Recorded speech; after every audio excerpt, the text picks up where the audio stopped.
Melbourne United coach Dean Vickerman admits his stars were deferring to each other too much, so he has started to, literally, call the shots.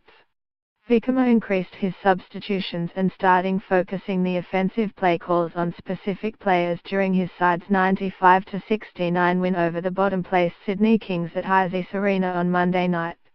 The results were impressive, with Chris Goulding, 23 points, 7 three-pointers, having his best offensive night this season, while Casey Prather, 21 points, Casper Ware, 15 points, 7 assists, and Josh Boone, 17 points, 17 rebounds, all found ways to get on the scoreboard. Melbourne's offense floundered in their away loss to Cairns last Saturday night, but after this win Vickerman said he would continue to call shots for players and run lineups that allowed certain players to become the focus. The focus for this game was more about how do we get different people shots in different periods of the game, Vickerman said. We did a better job of structuring that tonight as this group is great. They all want to sacrifice for each other, but sometimes we have to structure it better and say this is your time to go, this is your time to sacrifice, and tonight we did a better job of that and had a better job with our rotations to allow that to happen.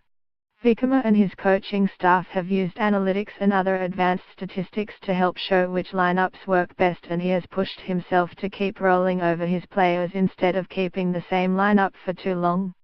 Our starting five is a high-usage group. They all have the ability to score and are very capable, Vickerman said.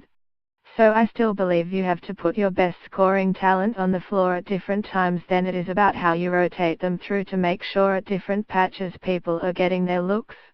But we haven't solved that problem yet. It was good tonight, but until we make improvement on the road it is nothing. The Melbourne coach also noted his side needed to have such an impressive offensive game against the league's elite defensive sides like Perth Wildcats or New Zealand Breakers, who sit in the top two ladder spots ahead of United. The defence of Cairns, Perth and New Zealand are the ones we are really going to be tested against, and Illawarra Hawks in Wollongong is the next challenge, Vickerman said. We saw here how they disruptive can be, but we took a little step forward tonight in trying to solve this problem of having a lot of scoring talent. Melbourne United play Illawarra Hawks in Wollongong on Saturday night at 7:30 p.m.